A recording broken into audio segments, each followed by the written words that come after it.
Yang'aa gizani, wala giza halikuliweza. Kwa hiyo usikubali mahali popote ambapo kuna giza kwenye maisha yako ukakubali giza likaendelea kutawala maisha yako. Giza liko kwa namna nyingi. Kuna magonjwa, kuna mikosi, kuna namna yote, kuna ajali, kuna vitu ambavyo vimeshakuwa vimekufanya kama umekufa katika moyo wako. Hayo yote ni makundi ya giza. Kwa hakikisha giza haliwezi kutawala maisha yako. Simama kwa miguu yako. Siku ya leo ukaweze kuomba. Siku ya leo uweze kusimama kinyume na kila giza lililotawala maisha yako.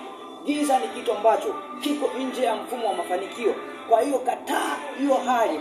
Giza ni kitu ambacho kinatengeneza mauti. Giza ni kitu ambacho kinatowesha hali ya uzima. Kwa hakikisha nuru inatawala. Kwa sababu nuru ikitawala, giza halitaweza kutawala. Na hakika yote utakuwa mshindi katika kila jambo. Karibu sana mtu wa Mungu.